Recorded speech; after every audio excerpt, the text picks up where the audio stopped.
Oke, kali ini kita akan membahas sebuah kasus yang menarik terkait pengolahan data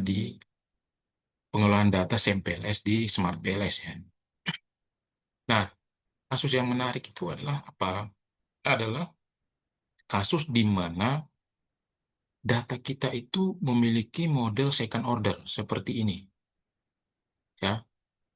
Lalu pada saat pengujian validitas diskriminan itu HTMT-nya merah di antara dimensi-dimensi dalam variabel itu ya. Oke, mari kita demonstrasikan ya. Jadi, saya punya variabel X, Y, dan M.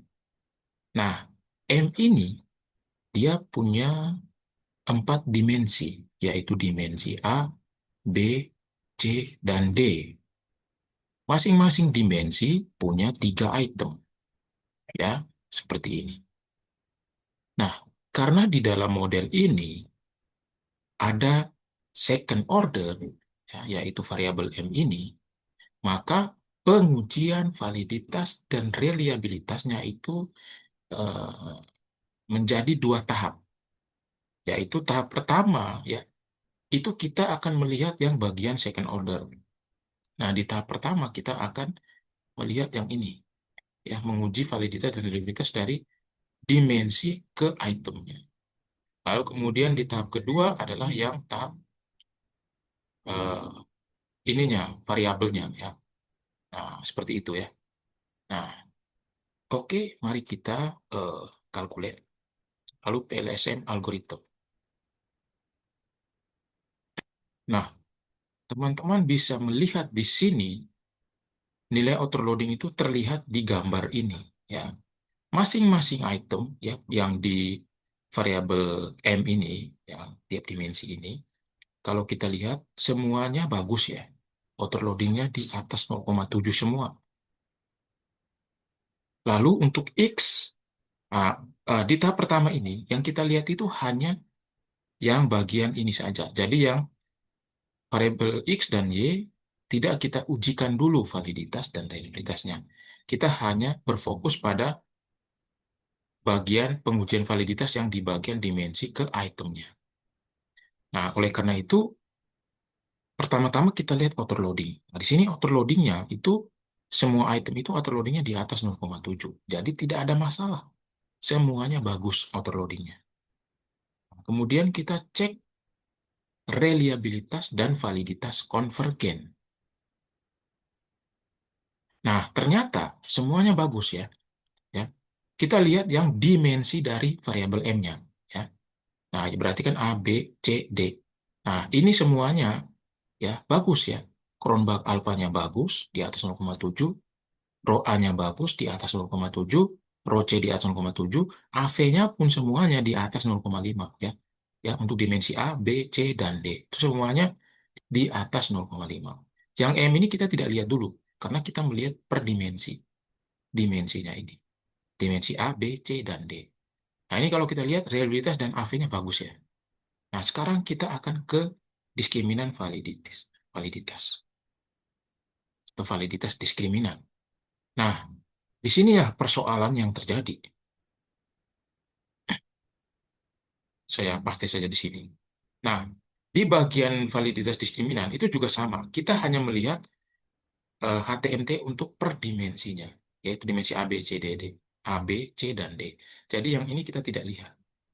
Ya, ini tidak kita lihat. Yang ini kita tidak lihat. Nah, disinilah persoalannya. Ya, persoalan yang terjadi adalah di sini. Di mana di HTMT ini, per dimensi ini, itu ada yang merah atau di atas 0,9. Ya, di atas 0,9. Yaitu antara dimensi A dengan dimensi B 0,963, dimensi C dengan dimensi D 0,939. Nah, apa yang menjadi penyebab eh, nilai HTMT ini tinggi sekali di atas 0,9 antara dimensi A dan dimensi B, dimensi C dan dimensi D? Apa yang menjadi penyebab? Nah, penyebabnya itu adalah karena ada item-item yang tumpang tindih. Ada item-item yang tumpang tindih. Karena ada item tumpang tindih seperti itu, maka dimensi A dan dimensi B ini menjadi mirip. Karena menjadi mirip, makanya HTMT-nya menjadi di atas 0,9. Begitupun dengan C dan D, ya, ada item-item yang tumpang tindih. Sehingga dimensi C dan D menjadi dimensi yang mirip. Dua-duanya itu mirip. Kemiripan itulah yang menyebabkan HTMT-nya di atas 0,939. Seperti itu. Nah, lalu bagaimana caranya kita untuk mengatasi problem HTMT? Ya, bagaimana cara mengatasi problem HTMT? Nah, caranya yang pertama kita gunakan cross-loading. Ya, kita gunakan cross-loading. Ini saya copy ke Excel, ke sini. Nah, lalu kita lihat HTMT yang merah ini, itu kan antara dimensi A dan dimensi B, dimensi C dan dimensi D. Tetapi yang nilainya paling gede itu adalah dimensi A dan dimensi B, 0,963. Sehingga kita akan mencoba mengatasi dulu HTMT yang merah di antara dimensi A dan dimensi B. Berarti yang lain kita buang. C dan D kita buang. Nah, dimensi A dan dimensi B itu kan dimensi A itu kan itemnya itu M1, M2, M3. Dimensi B itu eh, M4, M5, M6. Ya, kalau tidak salah seperti itu. Ya, kita kembali ke sini. Benar ya. Dimensi A M1, M2, M3. Dimensi B M4, M5, M6. Sehingga kita hanya memerlukan item M1 sampai M6. Yang lain kita tidak perlukan. Jadi kita buang yang ini M10, 11, 12. Delete. Lalu M7, 8, 9. Ini kita delete. Nah, kita hanya memerlukan ini. Yang lain juga kita buang.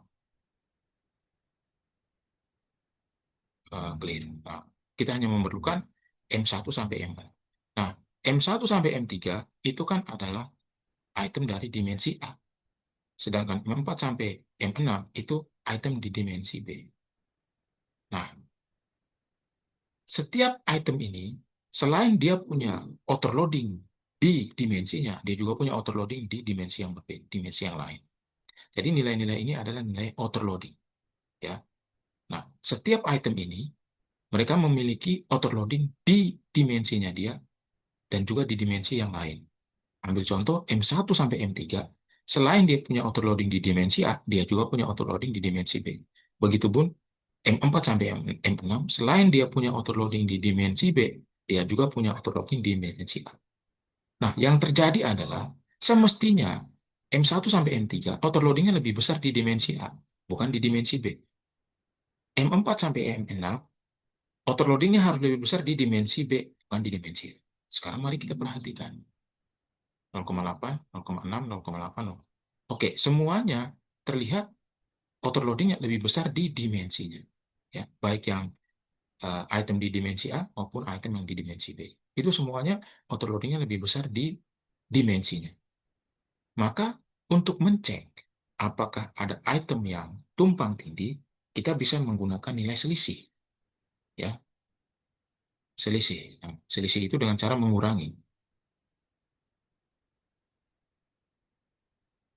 Oke, ya, dengan cara mengurangi seperti ini. Ini kita kurangi dari yang autoloading tertinggi ke autoloading yang terendah. Seperti ini. Lalu sekarang kita cari yang selisihnya paling kecil. Ya. Item dengan selisih autoloading paling kecil itu yang kita buang. Ternyata M3. M3 itu item dengan selisih autoloading paling kecil. Maka M3 kita buang. Ini M3 kita buang. Setelah itu kita kalkulasi lagi.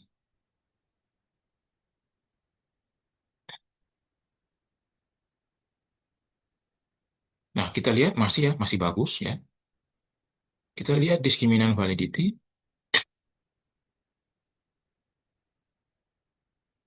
Nah, kita lihat HTMT dari A dengan B itu masih merah ya. A ke B itu masih merah. Begitupun C ke D masih merah. Artinya masih ada item yang tumpang tindih di A dan D. Maka kita ke cross loading lagi.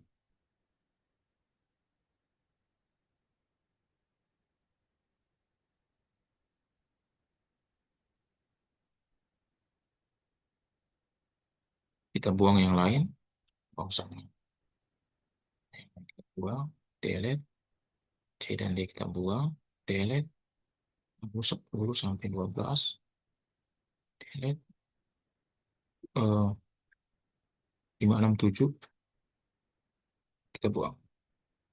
Oh ya, saya lupa bahwa eh, kalau kita membuang item eh, M3, maka di bagian sini di ah, di bagian sini di bagian variabel kita juga harus buang yang M3-nya, yang ini. Kita delete. Oke. Berarti saya ulang lagi.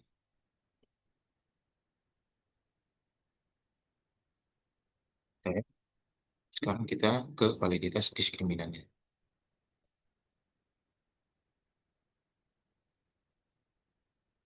Oke, 0,921. Kita ke cross loading.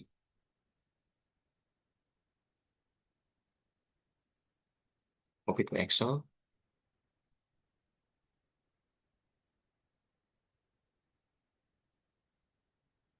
Kita buang yang ini. C dan D juga kita buang. Lalu di bagian sini kita buang 12, 10 sampai 12. Lalu 7 sampai 9. Begitupun yang di bawah kita buang semua. Oke, nah sekarang kita lihat lagi. Oke, kita lihat ya semuanya masih auto loadingnya lebih besar di dimensinya. Berarti sekarang kita pakai selisih. Kita lihat selisihnya.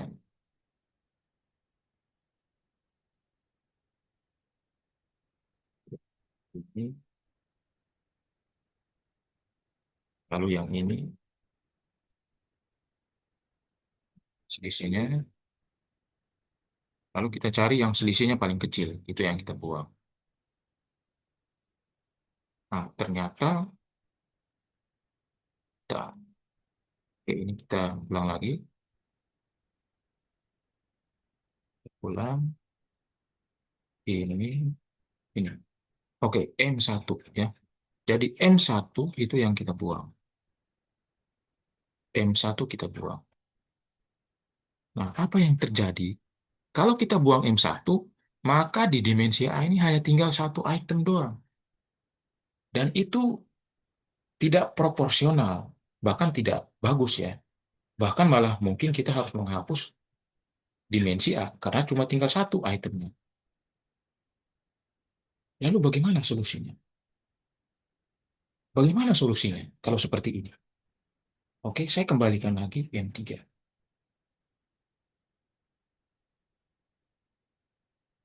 Nah, bagaimana solusinya? Bagaimana solusinya? Nah, teman-teman, mari kita lihat.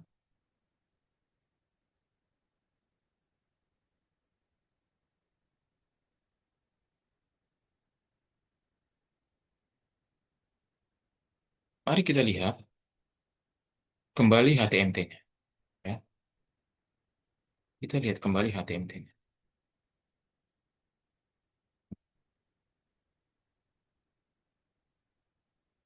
Teman-teman lihat di sini, HTMT itu ya setiap dimensi ini. Itu kan yang merah di A dan B 0,963 dan C dan D 0,939. Nah, sudah saya jelaskan di awal bahwa merahnya mereka ini terjadi karena ada kemiripan di antara dimensi-dimensi ini. Ya, jadi dimensi A dan dimensi B itu memiliki kemiripan sehingga dia HTMT-nya tinggi. Begitupun C dan D memiliki kemiripan sehingga HTMT-nya tinggi. Maka solusi yang bisa kita gunakan adalah Mungkin bisa saja dimensi-dimensi ini kita gabung. Jadi jangan menjadikan mereka itu dimensi yang berbeda, tapi digabung. Ya, jadi dimensi A dan B kita gabung, dimensi C dan D kita gabung. Sehingga nanti di sini dia tidak lagi menjadi 4 dimensi, tapi digabung menjadi 2 dimensi saja. Ya, karena apa? Karena ini A dan B itu mirip, C dan D mirip. Maka solusinya kita gabung saja dimensi-dimensi ini. Dimensi A kita gabung dengan dimensi B. Dimensi C kita gabung dengan dimensi D. Karena mereka mirip. Jadi solusinya kita gabung. Ya, solusinya kita gabung. Oke, sekarang kita akan menggabung. Ya. Jadi di sini saya akan membuang, saya hapus saja ini, delete. Saya akan membuang ini, membuang ini. Di sini kita namakan dimensi AB. Di sini kita namakan dimensi CD. CD, ya. Kita namakan dimensi CD. Oke? Jadi bisa, oke. Nah, ya ini ya. Kita namakan dimensi CD. Dimensi CD. Nah, seperti ini. Ya. Nah, jadi kita gabung ya. Dimensi A dan dimensi B kita gabung, dimensi C dan dimensi D kita gabung. Sehingga di sini hanya ada 2 dimensi doang, dimensi AB dan dimensi CD. Nah, sekarang kita masukkan. Untuk dimensi AB itu itemnya adalah gabungan dari item di dimensi A dan dimensi B, yaitu item M1, M2, M3, M4, M5, dan M6. Seperti ini. Lalu dengan di CD itu adalah sisanya, yaitu M7, M8, M9, M10, M11, M12. Nah, seperti ini. Ya. Nah, digabung seperti itu. Jadi yang ini juga tidak kita buang kan. Nah, sekarang kita kalkulasi. Nah, kita lihat overloadingnya bagus-bagus semua kan. Ya kan? Semuanya di atas 0,7, ya kan? Semuanya di atas 0,7. Lalu reliabilitasnya, nah AB, CD semuanya bagus, reliabilitasnya bagus, AV-nya juga bagus, ya aman gitu ya. Lalu bagaimana dengan validitas diskriminannya? Nah, mari kita lihat sekarang validitas diskriminannya. Nah, M-nya kita buang, X-nya kita buang, MX-nya kita buang. Nah, hasilnya HTMT-nya bagus di bawah 0,9. Jadi dengan penggabungan dimensi-dimensi ini, nah, akhirnya HTMT-nya menjadi di bawah 0,9. Tidak lagi di atas 0,9. Jadi bagus.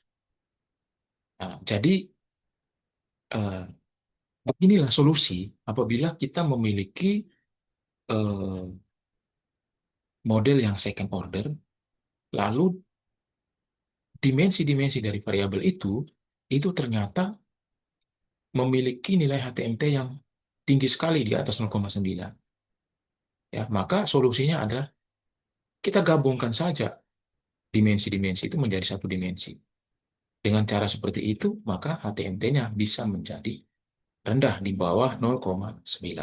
Seperti yang terjadi pada eh, ini, variabel M ini. Ketika kita gabungkan dimensi A, kita gabung dengan B, dimensi C kita gabung dengan dimensi C, HTMT-nya menjadi lebih bagus. Menjadi bagus ya, di bawah 0,9. Tetapi kalau kita pisahkan, dimensi A kita pisah dengan dimensi B, dimensi C kita pisah dengan dimensi D, hasilnya HTMT-nya menjadi jelek di atas 0,9. Tapi kalau kita gabung, HTMT-nya malah menjadi bagus. Oke, saya kira demikian saja video saya kali ini. Semoga video ini bermanfaat. Terima kasih.